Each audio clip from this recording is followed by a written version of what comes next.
குடியரசு துணைத் தலைவர் ஜெகதீப் தன்கரின் ராஜினாமாவை ஏற்றார் குடியரசுத் தலைவர் திரௌபதி முர்மு. மத்திய உள்துறை அமைச்சகத்தின் அறிக்கையில் தகவல்.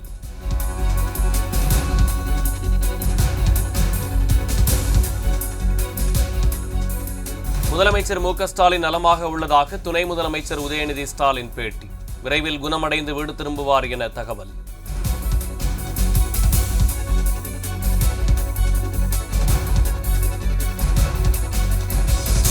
அரசு பேருந்துகளில் டிக்கெட் கட்டண உயர்வு நிச்சயம் இருக்காது. போக்குவரத்து துறை அமைச்சர் சிவசங்கர் உறுதி.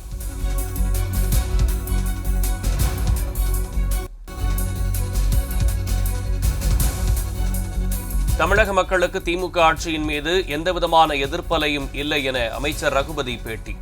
அதிமுகவினர் அனுமதி பெறாமல் வைத்துள்ள கட்டவுட்டுகளை அகற்றப் போனால் அரசியல் செய்வதாக கூறுவார்கள் என சரமாரி விமர்சனம்.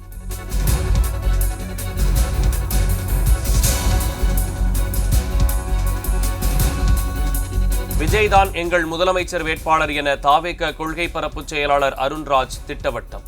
கூட்டணி குறித்து டிசம்பருக்கு பிறகுதான் முடிவு செய்யப்படும் என கருத்து.